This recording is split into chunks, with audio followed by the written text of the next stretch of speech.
Bueno, nosotros de regreso aquí en nuestro espacio El Toque del Mediodía a través de Telenor Canal 10.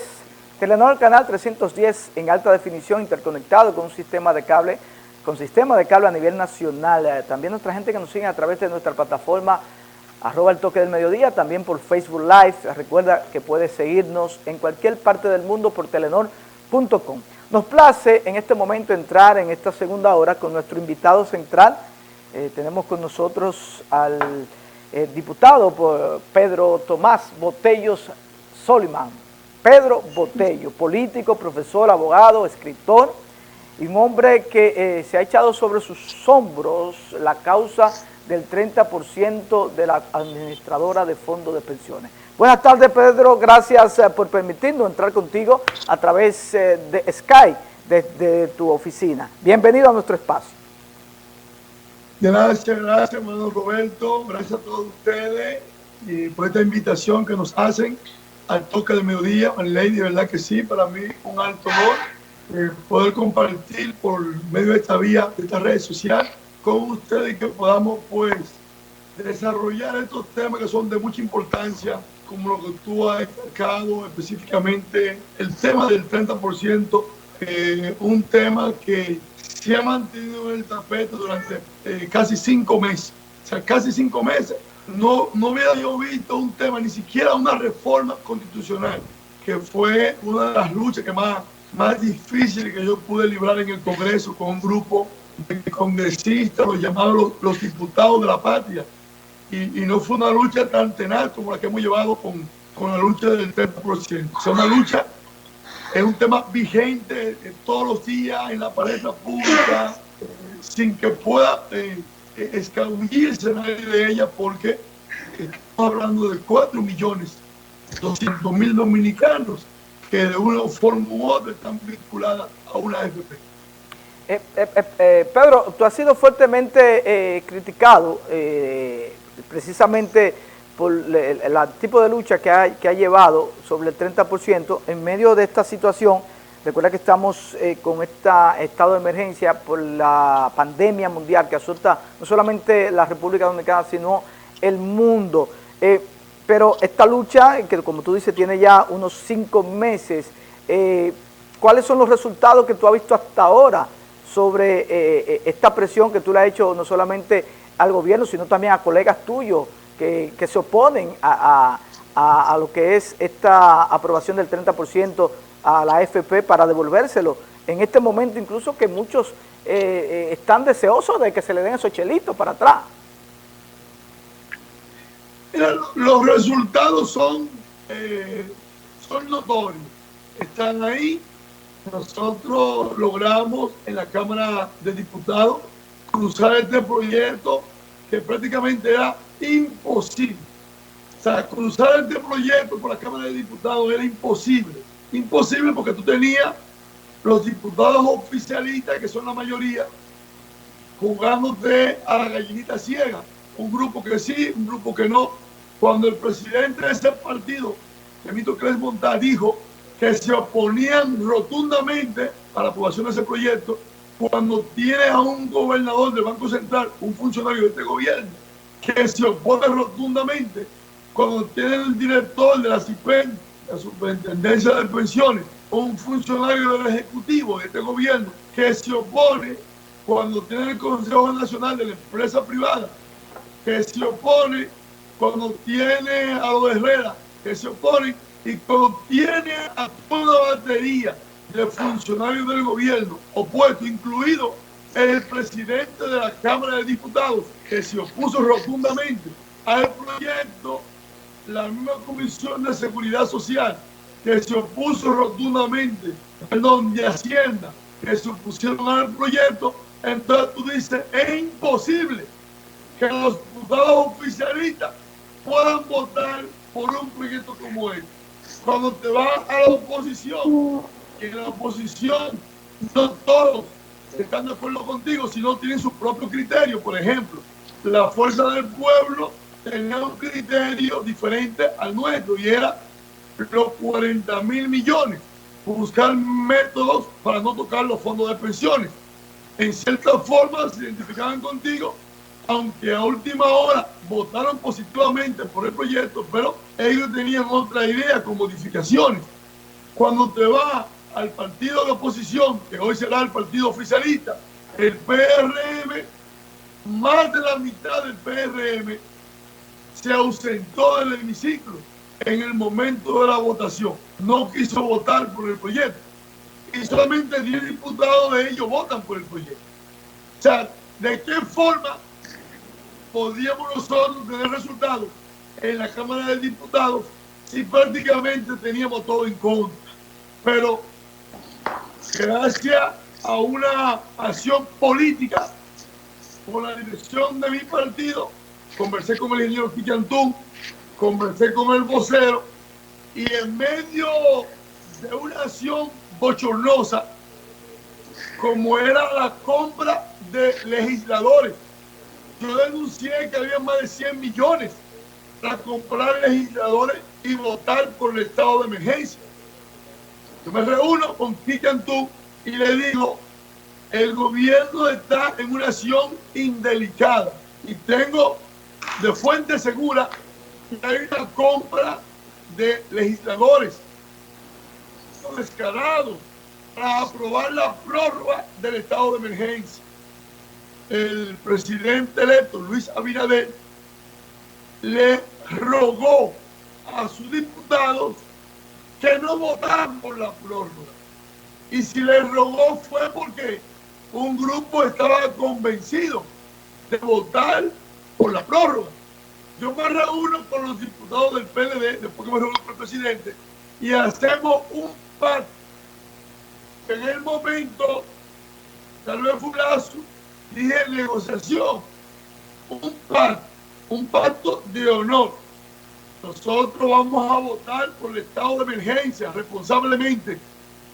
Yo sabía que había un costo político y que íbamos a recibir fuerte crítica porque yo había denunciado la compra de legisladores. Y al final yo terminé aprobando el estado de emergencia. Pero lo hicimos responsablemente sobre la base de un pacto. Ustedes van a votar por el 30% y nosotros vamos a votar por 10 días. Eran 10 días. Eran 10 días. Lo que pasó fue que en el corredero, el desorden que se armó, ellos pasaron los 17 días, pero eran 10 días solamente. Inclusive, el pacto era por una semana, pero después quedamos en 10 días. Al final, le aprobamos los 17 días, producto del caos que armó el PRM en el hemiciclo, en donde me vociferaron de todo, porque nosotros votamos el estado de emergencia a favor de que ellos votaran por el 30%. Hoy yo me doy el honor de decir, en la Cámara de Diputados yo lo logré. Ahora, en el Senado de la República es otra etapa. Yo no soy senador, yo soy diputado. La mayoría de los senadores que salen están disgustados conmigo, como bien tú lo has dicho, Roberto. Están disgustados conmigo y ellos, en cierta forma, inclusive, en estos días nos encontramos en el Salón de la Asamblea, en donde analizamos las actas de elección del presidente y vicepresidente de la República. En ese encuentro, muchos senadores me manifestaron su descontento y otros me saludaron muy frío. Me dieron el saludo, pero muy frío, producto de la presión que nosotros hemos ejercido.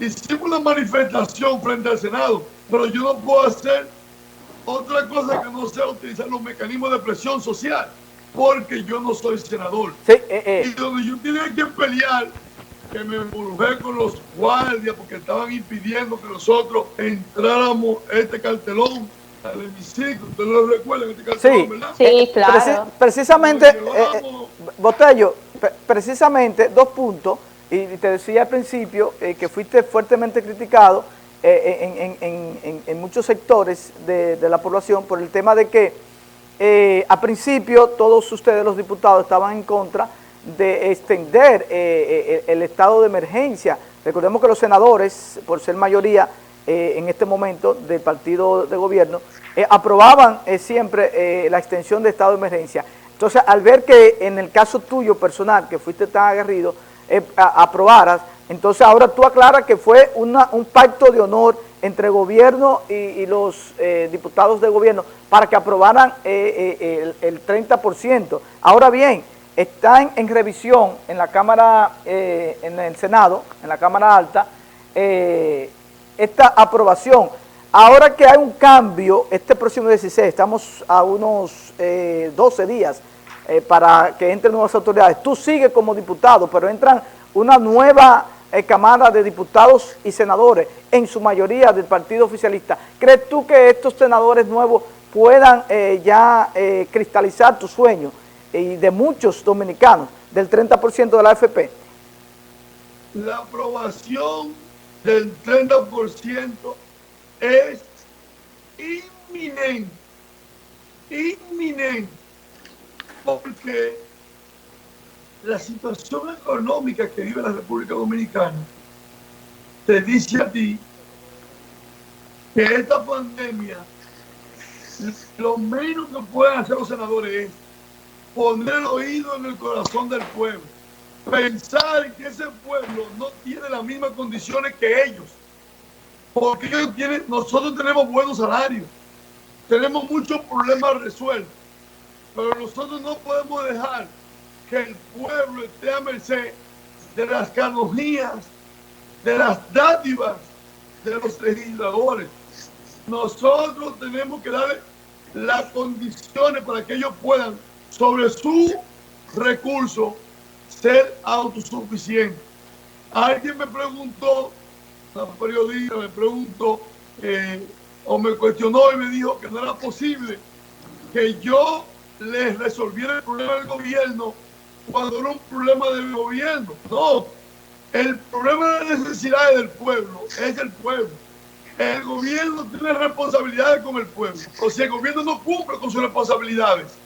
El pueblo, los hombres y mujeres, los padres de familia, las madres de familia, no se van a quedar con los brazos cruzados. No se van a quedar con los brazos cruzados, esperando que el gobierno venga a resolver su problema.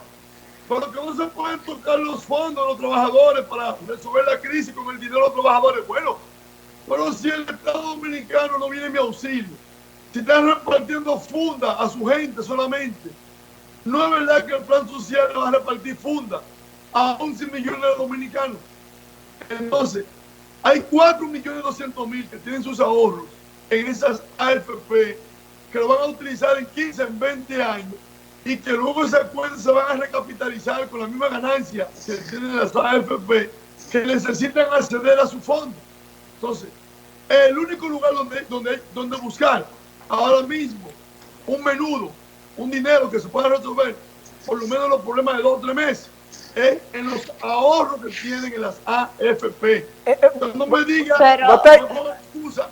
Sí, Botello, ¿cuáles son los sectores que tú entiendes que dicen, porque hay economistas, incluyendo ahorita mencionaba el administrador del Banco Central, Albizu, que dice que es imposible económicamente sacar el 30% de la AFP, porque esto podría traer consecuencias catastróficas para la economía, según las palabras del gobernador del Banco Central? Además de eso, hay empresarios que se oponen a que se le entregue ese 30% de la AFP a los recaudadores, a los que aportan, mejor dicho, mensualmente de su salario para este fondo de pensiones, un fondo de retiro. ¿Cuáles son? Mira, ajá. Yo soy, como hiciste en mi presentación, yo soy abogado, soy profesor. Ha sido mi ejercicio toda la vida. Fui profesor antes que abogado. Me he dedicado al ejercicio del derecho, ahora en la política. Yo no soy economista, pero yo no comprendo cómo es posible que Héctor Valdés Albizu haya tenido tanta suerte con 4 gobiernos, con los gobiernos del presidente Balaguer. Ahí era otro economista. Hace 25 años atrás, en los gobiernos del presidente Joaquín Balaguer, teníamos otro Héctor Valdés Albizu. porque esos gobiernos de Balaguer no tomaban prestado, se manejaban con el ahorro interno. Todas las obras que hizo Balaguer, que se le llamó el presidente de Varilla y Cemento, la hizo con el dinero del ahorro interno del pueblo dominicano. El sistema de reparto del gobierno de Balaguer, que es el viejo sistema de reparto del Instituto Dominicano de Seguros Sociales, era un sistema que funcionaba porque le construyó a los trabajadores 20 hospitales. 20 hospitales y le daban medicamentos a la gente. En los gobiernos de Balaguer, en el viejo sistema de reparto, ¿verdad?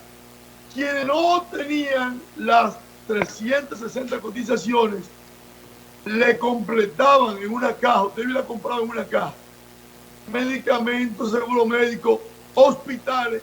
Con esta revolución de esta ley, yo no entiendo jamás, se supone que iba a ser mejor, con un gobernador ya en otra época, en los gobiernos del presidente Fernández, en los gobiernos de Danilo Medina, ahora en los gobiernos del PRM. ¿Cómo puede tener tanta suerte un gobernador que hoy no puede repetir lo que hizo con los gobiernos del presidente Joaquín Balaguer? Ahora dice que la economía se mantiene con el dinero de los trabajadores.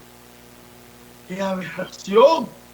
Que si el dinero de los trabajadores se desembolsa, esos 174.000 millones, la economía va a caer, va a regresar al 2003.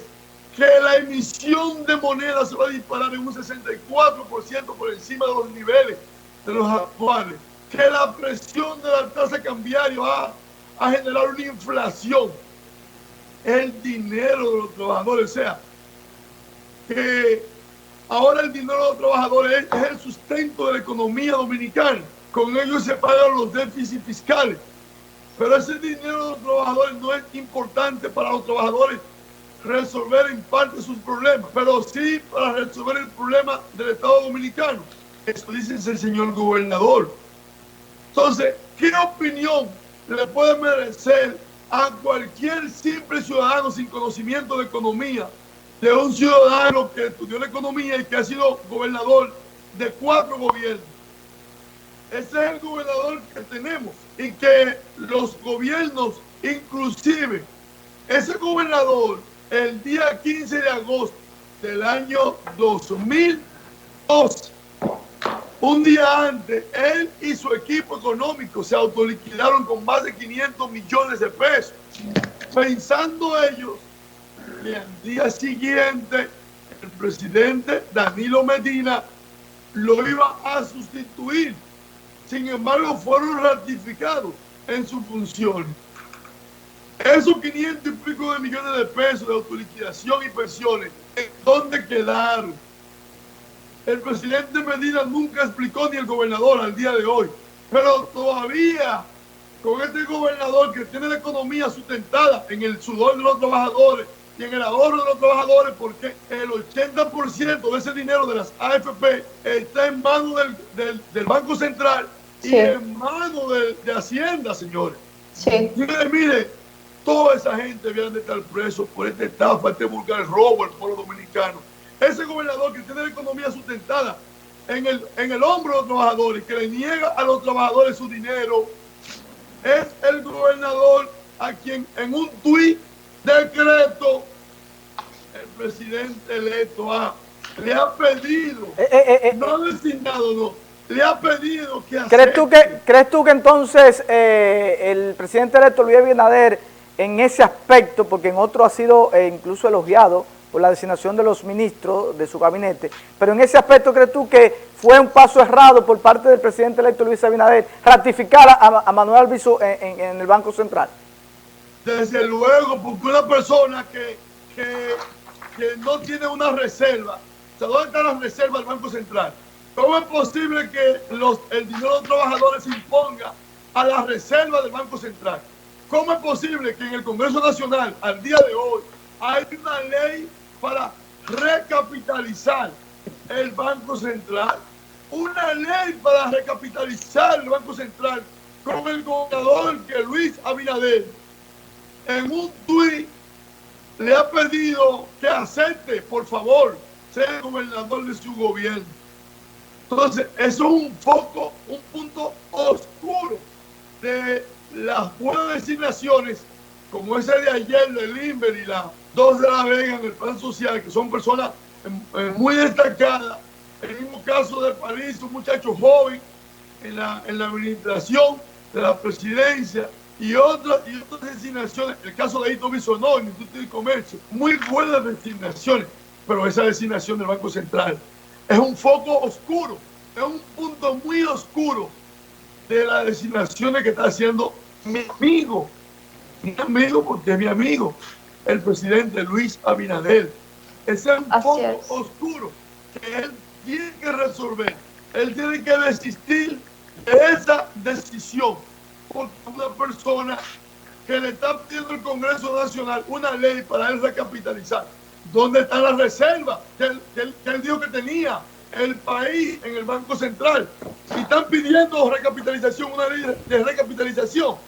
¿Dónde están las reservas en donde dicen que no le pueden entregar a los trabajadores su dinero? Entonces, esa es la clase de gobernador que se gastó este gobierno, el gobierno pasado y el gobierno que todavía no ha entrado. Así es. Pedro, originalmente la ley de seguridad social, específicamente en el tenor del 30%, no fue una pauta para, no es un fondo de emergencia, está específicamente claro para cuando el trabajador termine su vida laboral.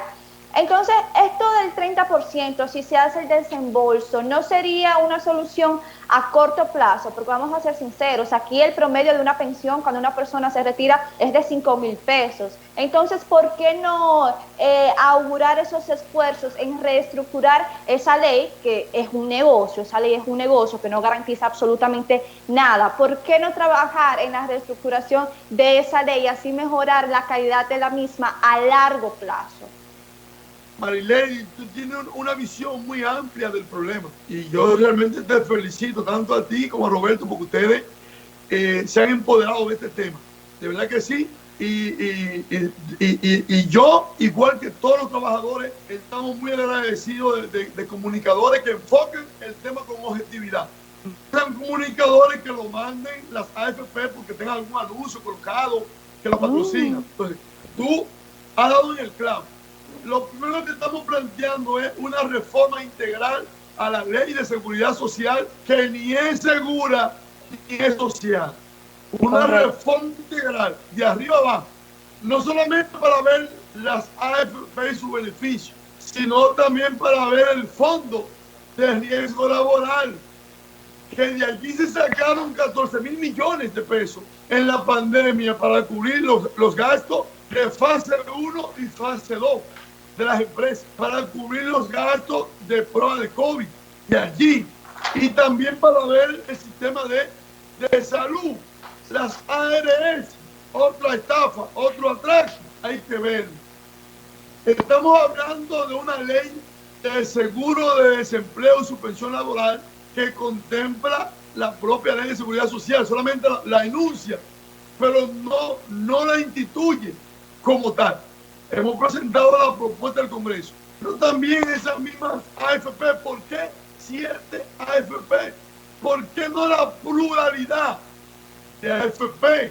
Que cualquier institución que cumpla con los requisitos constituya su AFP. Por ejemplo, el Central Romana como empresa, Casa de Campo, ellos hicieron su propia AFP para sus trabajadores, que es la AFP Romana. Es una AFP de los trabajadores de Central Romana, de la empresa, de aquí, del este.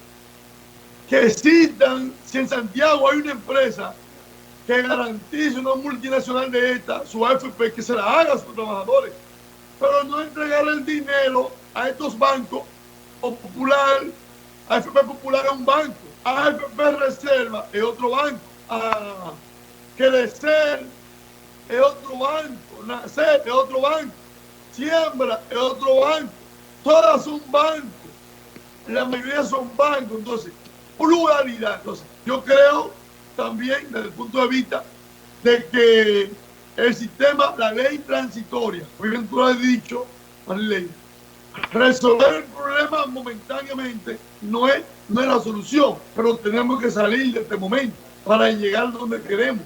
La situación económica es como que yo estoy como que caí en medio de un pantano donde hay tierra movediza. Y tú llegas y me dices que por qué yo crucé por ahí. Si yo estaba mirando que eso era tierra movediza, que mira que me pasó por no escucharte. Yo en ese momento no quiero que tú me digas ninguna réplica. Solamente quiero que tú me des ayuda, que tú me saques de allí. No que tú me des un sermón de que por qué yo crucé por ahí, que por qué yo no estaba mirando, que por qué yo no advertí. No. Ahora mismo yo necesito, Marilyn, que tú me pases la mano amiga, me saques del pantano antes de tú dar un sermón. Entonces, es un paralelo de decir, bueno, ahora mismo con la ley se va a resolver el problema momentáneamente, sí, momentáneamente. Es una ley inclusive transitoria,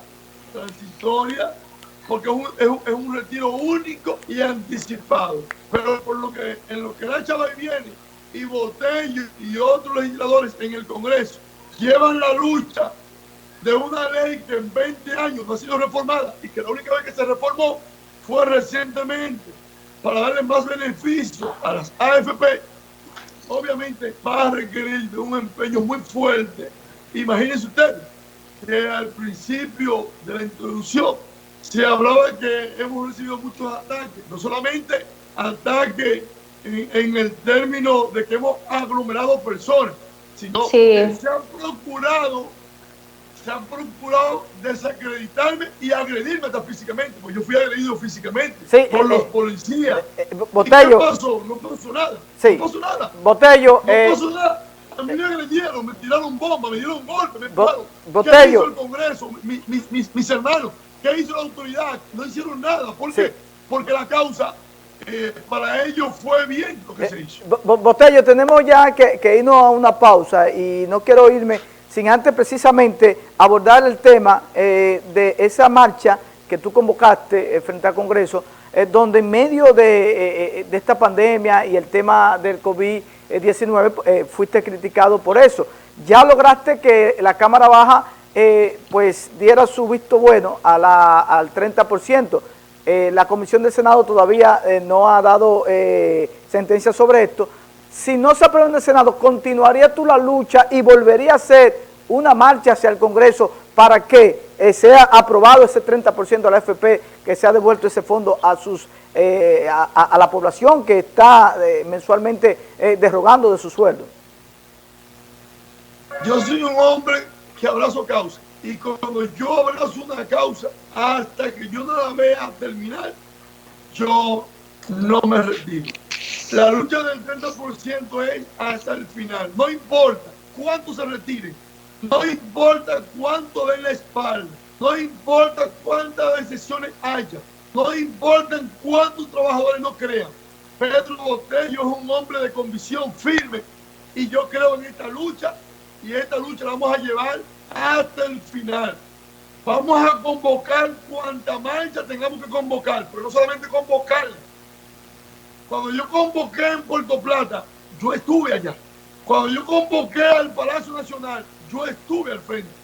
Cuando yo convoqué para el Senado de la República, yo estaba al frente. Cuando yo convoqué al frente del Congreso, de las ambas cámaras, yo estaba allí. Cuando yo convoqué a la vigilia en todas las AFP, yo iba adelante con la vela. Pero no solamente yo, en cada uno de esos encuentros, yo estaba acompañado por mi familia y nos expusimos, me acompañaron.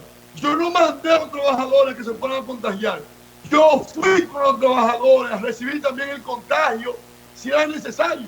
Yo igual que yo puse mi vida. Precisamente, Botello, tengo el tiempo encima, pero precisamente, ¿tú crees que sea prudente? Yo quiero hacer una pregunta breve. Ok, adelante, veloz, porque tenemos el tiempo de irnos a la pausa. Sí, países latinoamericanos como Perú, Chile y el mismo México han ya desembolsado parte de la administración de fondos de pensiones. Si el PLD, que era mayoría de diputados, bueno, actualmente lo es incluso, hubiese aprobado esa ley de que efectivamente se desembolsara el 30%, ¿usted cree que el resultado electoral hubiese sido distinto? Totalmente, totalmente. Se hubiese reivindicado con el pueblo y en cierta forma, ante una acción generosa de entregar a los trabajadores su dinero, el pueblo lo iba a tomar de buen agrado, porque este es un momento que ha sido muy difícil, un momento de pandemia, un momento de crisis económica. Y cuando tú eres solidario con una persona, obviamente existe una acción de gratitud, y el pueblo de una u otra forma iba a ponderar la decisión del PLD de poner en sus manos 174 mil millones, casi 200 mil millones de pesos. Fíjense que dice el Banco Escocia en Chile, que esto va a dinamizar la economía. Entonces el Banco Escocia en Chile es el mismo banco que está en República Dominicana. Son bancos diferentes. Y aquí, en donde se van a entregar 200 mil millones, no va a activar la economía. En Chile sí. Entonces, todo esto le iba a beneficiar al PLD, porque la economía, el pueblo iba a estar en abundancia, ni iba a sentir la crisis. 200 mil millones. Ni siquiera en 5 navidades juntas se iba a sentir tanto dinero. Bueno, sí, pero gracias. pero tenemos Veloz, tenemos que irnos y agradecer a Pedro Botello, ¿no? 200 mil millones en la calle. Sí. En la calle, 200 mil millones en República Dominicana, aunque no sean tuyos, pero en la calle, caminando, como el chiripero, como el coquero, el chiripero. Todo el mundo iba a recibir, el primo, la mujer, el sobrino. Pedro, vamos a tener, Pedro, gracias, vamos a tener que invitarte de nuevo, porque tenemos que irnos ya a la pausa, agradecerte, ¿no?, estos minutos, y que nos aclarara algunos puntos. Ya vamos a invitarte luego para seguir debatiendo este tema que hoy es tan importante para todos los dominicanos. Sí. Gracias a Pedro Botello por estar con nosotros, diputado de la República por La Romana. Nosotros